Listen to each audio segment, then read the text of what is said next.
Hey you guys. I thought it'd be important to let everyone know exactly what's been going on in Ghost Town Branden Plays Games for the past 2 weeks.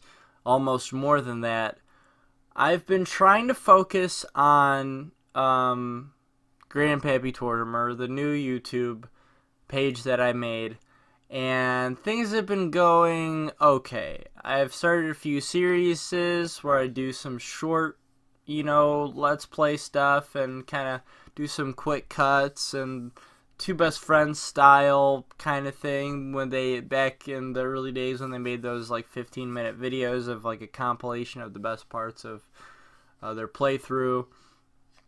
So I had a little bit of that planned, and then I had been working on Skyrim Special Edition and commenting on that, as well as commenting on an Unturned playthrough with a few friends of mine.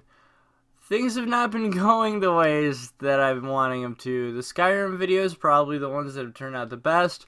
Unfortunately, I've played that game to death, and so I'm no longer interested in playing it anymore, which Bethesda should have seen, I guess. If it's their most recent Elder Scrolls game, I don't understand why they would re-release it. It's just odd.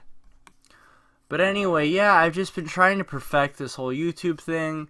I started something really cool with you guys. 12 subscribers obviously isn't really a lot, but there are still 12 of you who decided to willingly subscribe to this channel and pay attention to the videos that I upload. So, this is totally for you guys, and I myself, even without subscribers, just love recorded gameplay. It's just a whole hell of a lot of fun.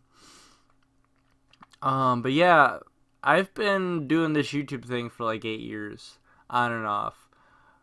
At the beginning of my freshman year, I started with like Bad Company 2 videos and Modern Warfare 2 short films and stuff like that. They never really got anywhere. I delete channels if I think that they're not perfect, which I am shocked that I haven't deleted this one yet, just because that's the big problem that I have. Really wish that I kept some of those videos.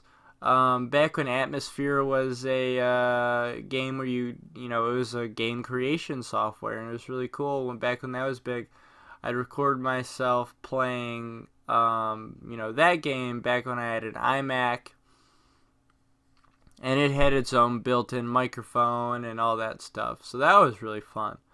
And got a little bit of attention from that. But I think the most success I've ever had on YouTube was when I would play Super Nintendo and Sega Genesis games on the computer. I shared some of them with Boogie2988. He shared them with some of his fans. I feel like I had 112 subscribers at the time.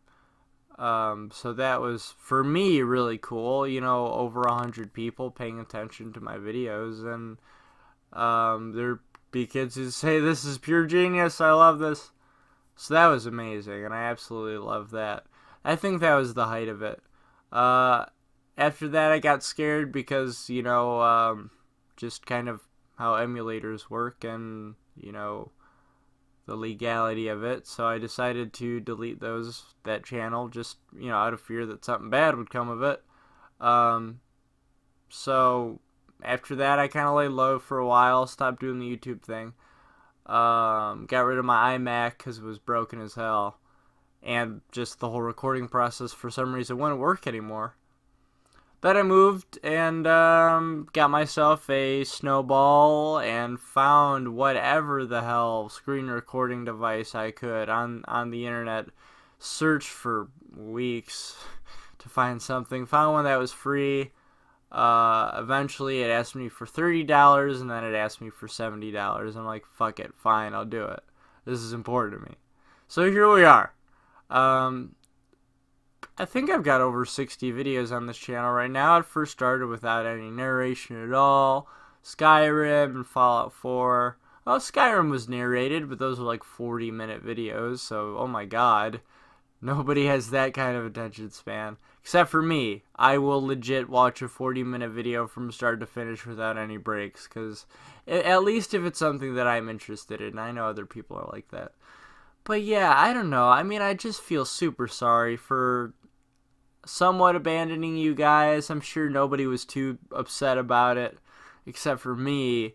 I was just hoping that the new channel would pick up and get, some views and be cool, but it's been pretty slow, been pretty stagnant. So, there's a lot of really cool stuff that I still want to do on this channel that I can't do on that one because I've been trying to, like, guerrilla Jimmy this shit up and time my recording for the PC at the same time that I'm recording for the PS4, and then somehow hobble those two together or cobble those two together and figure out where it started and where it finished. That didn't work. That was a complete disaster.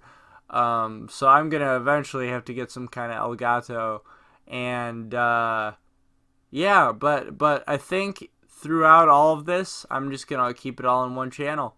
I feel like there's no need to constantly restart if I'm doing a new thing, because it's all gonna be video game stuff, and these videos are all important to me. These are all really cool videos, just kind of like documenting my time on YouTube and documenting my time playing video games. And so we're just going to keep at it. We're going to see how my interests change. We're going to see what kind of games I get excited about. And I can see 5 years from now me looking back on my Dark Souls 3 videos and seeing me geek out about it and be like, dear God, that fucking phase. But, I'm going to keep my PS4. Holy shit, I'm going to keep it forever. I'm going to keep my Dark Souls game and have my kids play it and be like, you guys need to fucking play this shit. This shit's nuts. It will change your life forever. And I've had friends who I was surprised enjoyed these kind of videos of me just talking over video, not being super entertaining, not being super funny. I mean, I've cracked a few jokes here and there, but they've never been great. I need a heat of the moment. I need improv. That's why I was so excited about, oh my God, my mic is working and I can narrate and play at the same time. This is awesome. But nothing's stopping me from doing that here. I don't know why I felt that I needed to make a new channel to do that. So, that's interesting. So we're definitely going to have, us playing.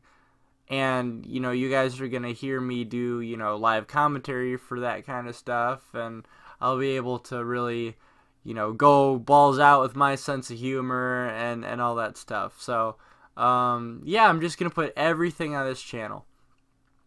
But yeah, I just felt like updating you guys on what in the hell has been going on. Because every once in a while, once a day, twice a day maybe, I'll be like, man, what happened? Why am I not working on that channel anymore? Why did I just decide to, refresh again? And at least be happy that I didn't delete it. But with that past us, I've decided to stay with you guys on this channel and bring everything here and just group it all together. Big old gaming fiesta. The Dark Souls stuff and Cockatrice and Magic and hopefully videotaping, dear God, what is this, the 90s? But recording on camera, maybe some D&D sessions, that'd be really cool. Recording on camera some multiplayer, Magic the Gathering and do that kind of thing. I know that I've got a friend of mine who is super up for that and actually has video cameras, and hopefully we'd be able to, like, co-op, share those videos on both his channel and my channel, and get each other both exposure with that whole thing. But as far as Magic goes, you guys have seemed to be the most interested in that, which is really cool because, I guess it's easy to tell that this is something that, I'm knowledgeable in, and this is something that I'm, really enjoying. But yeah, so like I said, I'm going to keep continuing this stuff. I'm going to add new stuff, and we're going to have a lot of fun. Anyway, halfway through the video, as is accustomed with me, as is a trend of mine, we're going to start talking about the video now. So when I first recorded this, the reason for our recording it was all the brand new commanders came out. And I was really excited, wanted to give you guys some awesome, commentary for it. Another problem with live commentary is I have not figured out how to record without hearing either my keyboard or my mouse or my PlayStation 4 controller. So that's kind of a setback. I've had to figure out interesting ways to muffle them. But anyway, over time, since the release of Commander 2016, a lot of interesting stuff has happened, especially with this commander in particular. Flying, Vigilance, Lifelink, Death Touch, 4-drop, 4/4 with Proliferate, all the best colors. Fuck red, who gives a shit? But yeah, she is the ultimate 4-colored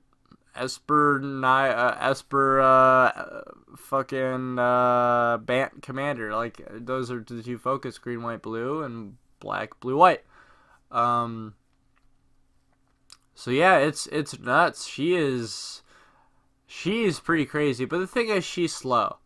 What I've noticed is that in order for her to work, the deck has to be absolutely perfect. You have to have every single card you need in here to make Atraxa good. And when she is good, she's fucking nuts.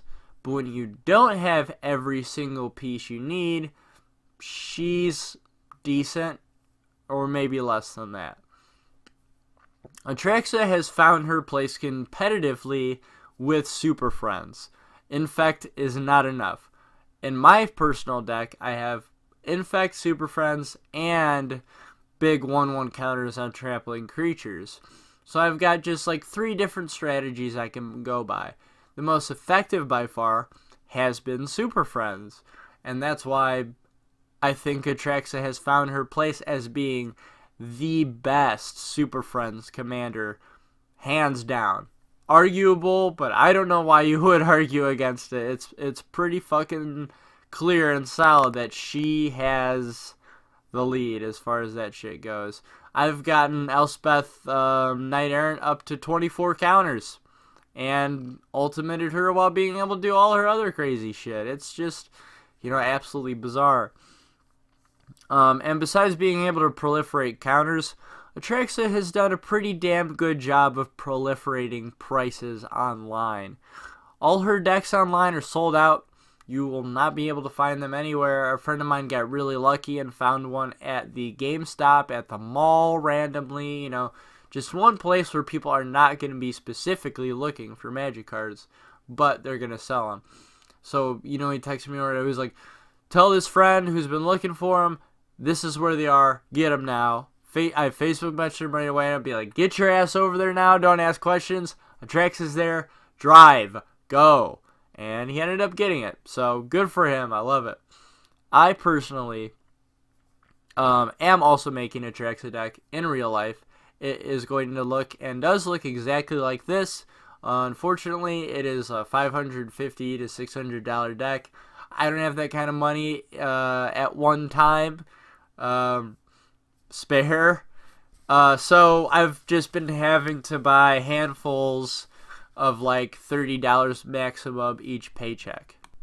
But other than that, I have been comfortable proxying her. I have not proxied a commander deck or any deck in a very long time. I've enjoyed having, all the cards be my own cards and earning them and owning them and not having anybody complain. But this is the only deck that I'm proxying out of all the commander decks that I have right now, which is 3. The only way I've been able to have 3 is the fact that I am proxying her, because I always seem to have only enough staples for one of each color. I can make a blue-red-green deck and a black-white deck and have all the awesome staples for both those decks. But as soon as I try to cross over, then I don't have enough to make a third good deck. So proxying Atraxa is the only way I've been able to do that. Our enemy, Doran the Siege Tower, can be a very terrifying deck for sure. This one did a good job, did not do good enough. I don't think Doran is a good matchup for Atraxa, but I do think he might have won the last game, so who knows? Give it a try in real life. Besides Atraxa, the only other commander I have been interested is the Super Friends, Super Liberal, Gay Couple, Kylianios and Tyros, whatever the fuck those guys are. The Theros dudes who built the Empire and all the friendship and amazingness. And I am very surprised. My build for that deck, so far, no proxies, no perfect combination of all the cards that I need, in a 1v1 has been able to stand its ground as a giant fucking defensive wall. It cannot really do any harm 1v1 because it's very reliant on you letting me build. But I was just happy that I was able to do so much stuff. Even in a 1v1 duel. So that was awesome. And I'm really excited for the next opportunity I get to play multiplayer with the libtards. So that is just so exciting. They are so good, and it's such a good deck, and it's an amazing way to keep people off of you. You get to draw a card and drop a land. Or, excuse me, I get to draw and drop, you get to draw or drop. It is enough to get people off of you. Plus, it's a 4-drop that has a toughness of 8. So, it's going to be very, very difficult for them to get through you with that. Especially with Imperial Armor, which gives it +1/+1 for each card in my hand. So, it's an 11/17. I think that's the correct math for being a 2/8. But yeah, it's just fucking awesome. I will build that deck. You know what I'm going to do? I'm going to build the perfect death for the libtards. I'll go ahead and make a video for that. I'll show you guys how that works. I will be more in depth on what exactly, is going on. But as far as this game goes, I pretty much have it in the bag, trampling over with Colonian Hydra. And I'm sorry that I didn't show the health and whatever. It's just, if I'm zoomed out too much, it's hard to see the cards that are going on. But yeah, keep tuning in. I'm going to have a lot of new content. I'm really excited to show you guys new videos and have live commentaries. And have, my libtards deck to be shown and more Dark Souls 3 stuff. So pay attention to that event this weekend. I will be uploading event footage, and I will see you guys soon. So thank you so much for being a part of this channel. Love you guys. Bye-bye.